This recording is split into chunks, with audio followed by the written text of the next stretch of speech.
ओम शांति 20 ଜାନୁଆରୀ 2026 प्रातः मुरली बाबा कहउछंती मिठे बच्चे बेहद्र बाबांकु मने पकाइबा एहा हेउछि गुप्त कथा। पिलामाने बाबांकु मने पकाइबा द्वारा बाबा मध्य पिलामानकु मने पकाई थांती। तेणु जेउमाने बाबांकु मने पकाउ नाहांती बाबा मध्य सेमानकु किपरि मने पकाइबे। बेहद्र बाबांकु मने पकाइबा एहा हेउछि गुप्त कथा। पिलामाने बाबांकु मने पकाइबा द्वारा बाबा मध्य पिलामानकु मने पकाई थांती। तेणु जेउमाने बाबांकु मने पकाउ नाहांती बाबा मध्य सेमानकु किपरि मने पकाइबे। प्रश्न, संगम जुगरे तुमे पिलामाने केउ पाठ पढुछ जहाकि सारा कल्परे पढ़ा जाउ नाही। संगम जुगरे तुमे पिलामाने केउ पाठ पढुछ जहाकि सारा कल्परे पढ़ा जाउ नाही।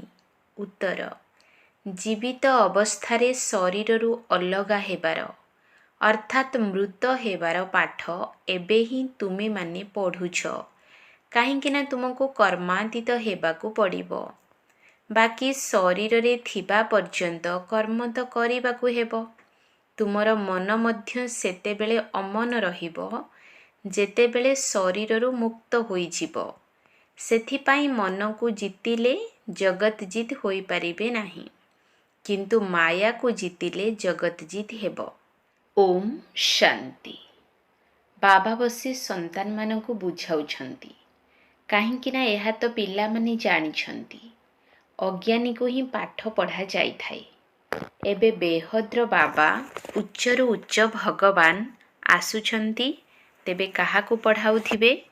निश्चय जे सबुठारु अधिक अज्ञानी होइथिबे। सेथिपाई कुहा जाउछि विनाश काले विपरीत बुद्धि। विपरीत बुद्धि किपरि होई जाइछंती। 84 लक्ष जोनी लेखा जाइछि ना, तेबे बाबांकु मध्य 84 लक्ष जन्म को नेई आसिछंती। कहि देउछंती परमात्मा कुकुर बिलेई जीवजंतु सबुथिरे अछंती। पिलामानकु बुझा जाउछि एहा हेउछि सेकेंड नंबर पॉइंट। बाबा बुझाउछंती केही नुआ आसिले प्रथमे तांकु लौकिक एवं पारलौकिक पितांक परिचय देवा दरकार। शिव बाबा बेहद्र बड़ बाबा अटंती एवं लौकिक पिता हद्र छोट बाबा अटंती। बेहद्र पिता अर्थात बेहद आत्मा मानकर पिता, सी हद्र पिता जीव आत्मांकर पिता होई गले। सी सबु आत्मांकर पिता अटंती। एही ज्ञान को मध्य समस्ते एका प्रकार रे धारण करि परिबे नाही। केही 1 शतकड़ा तो केही 95 शतकड़ा धारण करुछंती। एहा तो बुझिबार कथा ना। सूर्यवंशी कुल हेबे ना, राजा राणी तथा प्रजा रहिबे। एहा बुद्धि रे आसुछि ना। प्रजारे सबु प्रकारर मनुष्य रही थांती। प्रजा अर्थ प्रजा। बाबा बुझाउछंती एहा हेउछि पाठ पढ़ा। निजर बुद्धि अनुसारे प्रत्येक पढ़ुछंती। प्रत्येकंकु निज निजर अभिनय मिलिछि। जिए कल्प पूर्वरु जेतिकी ज्ञान धारण करिथिले एबे मध्य सेतिकी धारण करुछंती। पाठ पढ़ा केबे हेले गुप्त रही परिब नाही। पाठ पढ़ा अनुसारे ही पद मिली थाए। बाबा बुझाउछंती आगकू गले परीक्षा तो निश्चित हेबो। बिना परीक्षा रे केही उत्तीर्ण होई परिबे नाही। पछकू सबु जणा पड़िबो। एबे मध्य बुझी पारुछंती जे आमे केउ पदर योग्य अटु। जदिउ लज्जावशतः समस्तंक साथी रे हाथ उठाई देउछंती, किंतु मनरे जानिछंती जे मु एहा किपरि होई परिबी, तथापि मध्य हाथ उठाई देउछंती। सबु किछि बुझी मध्य हाथ उठाई देउछंती। तेबे ताहाकु मध्य अज्ञान बोली कुहा जीवना। केते अज्ञानता अटे बाबा तो तुरंत बुझी जाउछंती। एमानक ठारु तो हद्र विद्यार्थी मानकर बुद्धि भल। सेमाने बुझी जाउछंती आमे वृत्ति नेबार योग्य नुहे, पास हेबु नाही। एहा ठारु तो दुनियार अज्ञानी भल। ଯେଉଁମାନେ ବୁଝୁଛନ୍ତି ଶିକ୍ଷକ ଯାହା ପଢ଼ାଉଛନ୍ତି ସେଥିରେ ଆମେ କେତେ ନମ୍ବର ନେବୁ। ଏପରି କହିବେ ନାହିଁ ଯେ ଆମେ ସମ୍ମାନର ସହିତ ଉତ୍ତୀର୍ଣ୍ଣ ହେବୁ। ତେଣୁ ଏଥିରୁ ସିଦ୍ଧ ହେଉଛି ଯେ ଏଠାରେ ଏତିକି ବି ବୁଦ୍ଧି ନାହିଁ, ବହୁତ ଦେହ ଅଭିମାନ ରହିଛି। ଯେହେତୁ ତୁମେ ଲକ୍ଷ୍ମୀନାରାୟଣ ହେବାକୁ ଆସିଛ, ତେଣୁ ଚଳଣି ବହୁତ ରାଜକୀୟ ହେବା ଦରକାର। ବାବା କହୁଛନ୍ତି କାହାର ତ ବିନାଶ କାଳେ ବିପରୀତ ବୁଦ୍ଧି ହେଉଛି। କାହିଁକି ନା କାଇଦା ଅନୁସାରେ ବାବାଙ୍କ ସହିତ ପ୍ରୀତି ନାହିଁ। ତେବେ କି ଅବସ୍ଥା ହେବ? ଉଚ୍ଚ ପଦ ପାଇପାରିବେ ନାହିଁ। ବାବା ବସି ତୁମମାନଙ୍କୁ ବୁଝାଉଛନ୍ତି ବିନାଶ କାଳେ ବିପରୀତ ବୁଦ୍ଧିର ଅର୍ଥ କ'ଣ?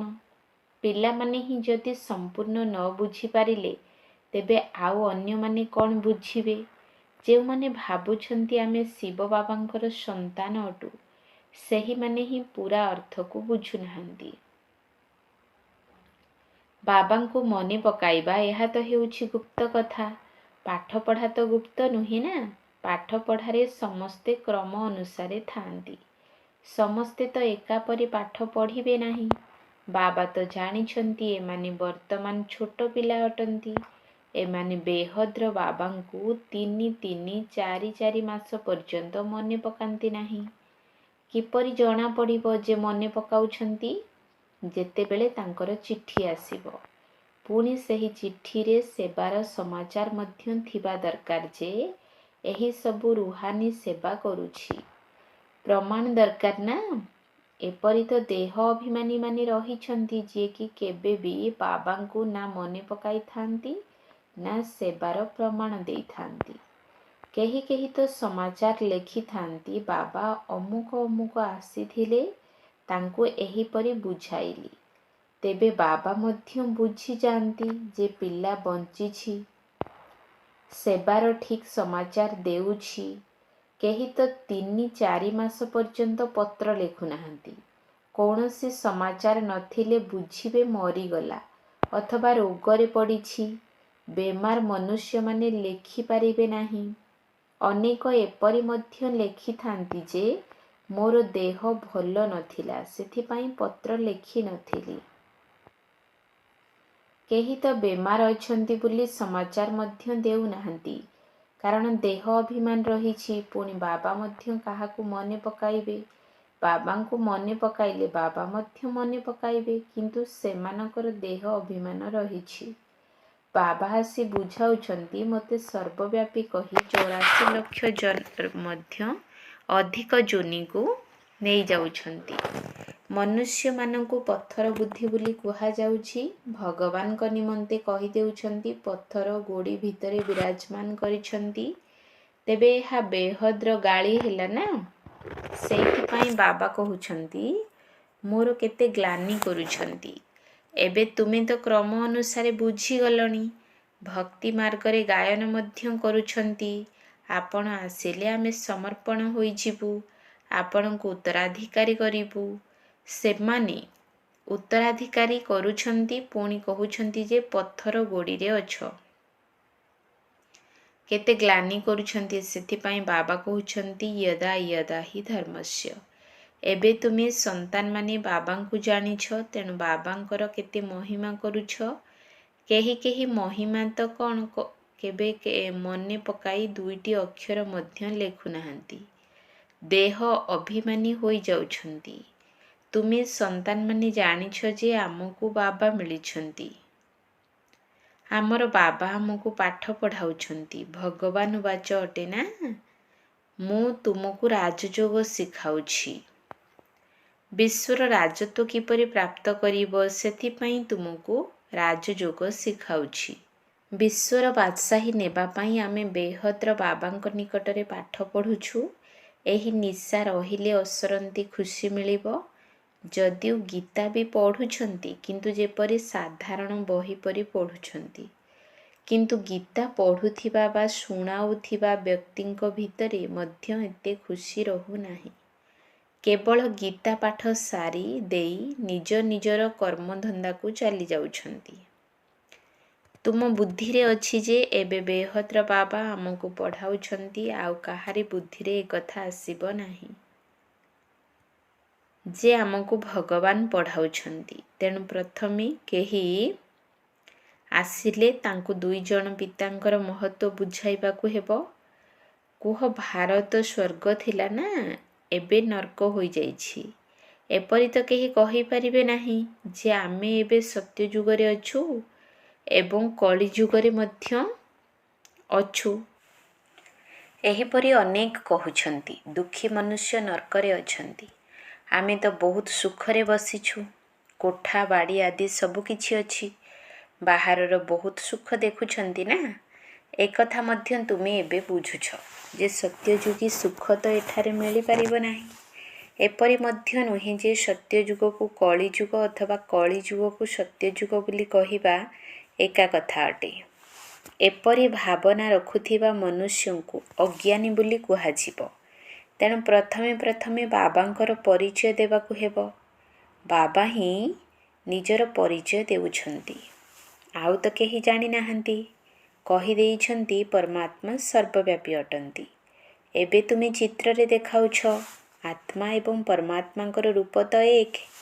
ସେ ମଧ୍ୟ ଆତ୍ମା, ହେଲେ ତାଙ୍କୁ ପରମ ଆତ୍ମା ବୋଲି କୁହାଯାଉଛି। ବାବା ବସି ବୁଝାଉଛନ୍ତି ମୁଁ କିପରି ଆସୁଛି। ସବୁ ଆତ୍ମାମାନେ ପରମଧାମରେ ରୁହନ୍ତି। ବାହାର ଲୋକେ ତ ଏହି କଥାକୁ ବୁଝିପାରିବେ ନାହିଁ। ଭାଷା ମଧ୍ୟ ବହୁତ ସହଜ ଅଟେ। ଗୀତାରେ ଶ୍ରୀକୃଷ୍ଣଙ୍କର ନାମ ଲେଖି ଦେଇଛନ୍ତି, କିନ୍ତୁ ଶ୍ରୀକୃଷ୍ଣ ତ ଗୀତା ଶୁଣାଉନାହାନ୍ତି। ସେ ତ ସମସ୍ତଙ୍କୁ କହିପାରିବେ ନାହିଁ ଯେ କେବଳ ମୋତେ ମନେ ପକାଅ। ଦେହଧାରୀଙ୍କୁ ମନେ ପକାଇବା ଦ୍ୱାରା ତ ପାପ କଟିବ ନାହିଁ। ଶ୍ରୀକୃଷ୍ଣ ଭଗବାନ ବାଚ ଦେହର ସବୁ ସମ୍ବନ୍ଧ ତ୍ୟାଗ କରି ମୋତେ ମନେ ପକାଅ। କିନ୍ତୁ ଶ୍ରୀକୃଷ୍ଣଙ୍କର ମଧ୍ୟ ଦେହର ସମ୍ବନ୍ଧ ରହିଛି ଏବଂ ସେ ପୁଣି ଛୋଟ ପିଲା ଅଟନ୍ତି ନା।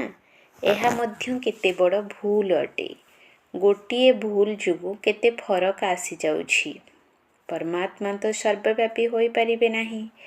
ଯାହାଙ୍କ ପାଇଁ କହୁଛନ୍ତି ସମସ୍ତଙ୍କର ସଦ୍ଗତି ଦାତା ଅଟନ୍ତି, ତେବେ ତାଙ୍କର ମଧ୍ୟ କ'ଣ ଦୁର୍ଗତି ହେଉଛି? ପରମାତ୍ମା କ'ଣ କେବେ ଦୁର୍ଗତି ପ୍ରାପ୍ତ କରିଥାନ୍ତି? ଏସବୁ ବିଚାର ସାଗର ମନ୍ଥନ କରିବାର କଥା ଅଟେ, ସମୟ ନଷ୍ଟ କରିବାର କଥା ନୁହେଁ। ମନୁଷ୍ୟମାନେ ତ କହୁଛନ୍ତି ଆମକୁ ଫୁର୍ସତ ନାହିଁ। ତୁମେ କୋର୍ସ କରିବା ପାଇଁ ନିମନ୍ତ୍ରଣ ଦେଉଛ, କିନ୍ତୁ କହୁଛନ୍ତି ଫୁର୍ସତ ନାହିଁ। 2 ଦିନ ଆସିବେ, ପୁଣି 4 ଦିନ ଆସିବେ ନାହିଁ। ନ ପଢ଼ିଲେ ଏହିଭଳି ଲକ୍ଷ୍ମୀନାରାୟଣ କିପରି ହୋଇପାରିବେ? ମାୟାର କେତେ ପ୍ରଭାବ ପଡ଼ୁଛି। ବାବା ବୁଝାଉଛନ୍ତି ଯେଉଁ ସେକେଣ୍ଡ ଅଥବା ମିନିଟ୍ ପାସ୍ ହେଲା ତାହାର ଅବିକଳ ପୁନରାବୃତ୍ତି ହେବ। ଅଗଣିତ ଥର ପୁନରାବୃତ୍ତି ହୋଇ ଚାଲିବ। ଏବେ ତ ବାବାଙ୍କ ଦ୍ୱାରା ଶୁଣୁଛ। ବାବା ତ ଜନ୍ମ ମରଣରେ ଆସୁନାହାନ୍ତି। ତୁଳନା କରାଯାଉଛି ପୁରା ଜନ୍ମ ମରଣରେ କିଏ ଆସୁଛନ୍ତି ଏବଂ କିଏ ଆସୁନାହାନ୍ତି। କେବଳ ଏକମାତ୍ର ବାବା ହିଁ ଜନ୍ମ ମରଣରେ ଆସୁନାହାନ୍ତି। ବାକି ତ ସମସ୍ତେ ଆସୁଛନ୍ତି। ସେଥିପାଇଁ ଚିତ୍ର ମଧ୍ୟ ଦେଖାଯାଇଛି। ବ୍ରହ୍ମା ଏବଂ ବିଷ୍ଣୁ ଉଭୟ ଜନ୍ମ ମରଣରେ ଆସୁଛନ୍ତି। ବ୍ରହ୍ମାରୁ ବିଷ୍ଣୁ, ବିଷ୍ଣୁରୁ ବ୍ରହ୍ମା ଅଭିନୟ କରି ଚାଲିଛନ୍ତି। ଏହାର ଅନ୍ତ ହୋଇପାରିବ ନାହିଁ। ଏହି ଚିତ୍ର ଆସି ସମସ୍ତେ ଦେଖିବେ ଏବଂ ବୁଝିବେ। ବହୁତ ସହଜ ବୁଝିବାର କଥା ଅଟେ। ବୁଦ୍ଧିରେ ଆସିବା ଦରକାର। ଆମେ ଏବେ ବ୍ରାହ୍ମଣ ହୋଇଛୁ, ପୁଣି କ୍ଷତ୍ରିୟ, ବୈଶ୍ୟ, ଶୂଦ୍ର ହେବୁ। ପୁଣି ବାବା ଆସିଲେ ପୁନର୍ବାର ଆମେ ବ୍ରାହ୍ମଣ ହେବୁ। ଏହା ଚିନ୍ତନ କରିଲେ ମଧ୍ୟ ସ୍ୱଦର୍ଶନ ଚକ୍ରଧାରୀ ହେଲ। ବହୁତ ଅଛନ୍ତି ଯାହାଙ୍କର ବାବାଙ୍କର ସ୍ମୃତି ସ୍ଥାୟୀ ଭାବେ ରହୁନାହିଁ। ତୁମେ ବ୍ରାହ୍ମଣ ହିଁ ସ୍ୱଦର୍ଶନ ଚକ୍ରଧାରୀ ହେଉଛ। ଦେବତାମାନେ ତ ହେବେ ନାହିଁ। ଏହି ଜ୍ଞାନ କି ଚକ୍ର କିପରି ଘୁରୁଛି, ଏହି ଜ୍ଞାନକୁ ପାଇବା ଦ୍ୱାରା ସେମାନେ ଏହିପରି ଦେବତା ହୋଇଯାଇଛନ୍ତି। ବାସ୍ତବରେ କୌଣସି ବି ମନୁଷ୍ୟ ନିଜକୁ ସ୍ୱଦର୍ଶନ ଚକ୍ରଧାରୀ କହିବାର ଯୋଗ୍ୟ ନୁହନ୍ତି। ମନୁଷ୍ୟମାନଙ୍କର ସୃଷ୍ଟି ମୃତ୍ୟୁଲୋକ ହିଁ ଅଲଗା ଅଟେ। ଯେପରି ଭାରତବାସୀଙ୍କର ନୀତି ପ୍ରଥା ଅଲଗା, ସମସ୍ତଙ୍କର ପ୍ରଥା ଅଲଗା ଅଲଗା ହୋଇଥାଏ, ସେହିପରି ଦେବତାମାନଙ୍କର ନୀତି ପ୍ରଥା ମଧ୍ୟ ଅଲଗା ଅଟେ। ମୃତ୍ୟୁଲୋକର ମନୁଷ୍ୟମାନଙ୍କର ନୀତି ପ୍ରଥା ଅଲଗା ଅଟେ। ରାତି ଦିନର ଫରକ ରହିଛି। ସେଥିପାଇଁ ସମସ୍ତେ କହୁଛନ୍ତି ଆମେ ପତିତ ଅଟୁ। हे भगवान आमे सबु पतित दुनियार बासिंदाମାନଙ୍କୁ पवित्र कराओ। तुम बुद्धि रे अछि जे पवित्र दुनिया आजि ठारू 5000 वर्ष पूर्वरु थिला, ଯାହାକୁ ସତ୍ୟ ଯୁଗ କୁହାଯାଉଥିଲା। ତ୍ରେତାକୁ ଏପରି କୁହାଯିବ ନାହିଁ। ବାବା ବୁଝାଉଛନ୍ତି ସତ୍ୟ ଯୁଗ ପ୍ରଥମ ଶ୍ରେଣୀ, ତ୍ରେତା ଯୁଗ ଦ୍ୱିତୀୟ ଶ୍ରେଣୀ। ତେଣୁ ଗୋଟିଏ ଗୋଟିଏ କଥା ଭଲ ଭାବରେ ଧାରଣ କରିବା ଦରକାର, ଯାହାକି ଯିଏ କେହି ବି ଆସିଲେ ଶୁଣି ଆଶ୍ଚର୍ଯ୍ୟ ହେବେ। କେହି ତ ଆଶ୍ଚର୍ଯ୍ୟ ହେଉଛନ୍ତି, କିନ୍ତୁ ପୁରୁଷାର୍ଥ କରିବା ପାଇଁ ତାଙ୍କୁ ଫୁର୍ସତ ନାହିଁ। ପୁଣି ଶୁଣୁଛନ୍ତି ପବିତ୍ର ନିଶ୍ଚୟ ରହିବାକୁ ହେବ। ଏହି କାମ ବିକାର ହିଁ ମନୁଷ୍ୟକୁ ପତିତ କରାଉଛି।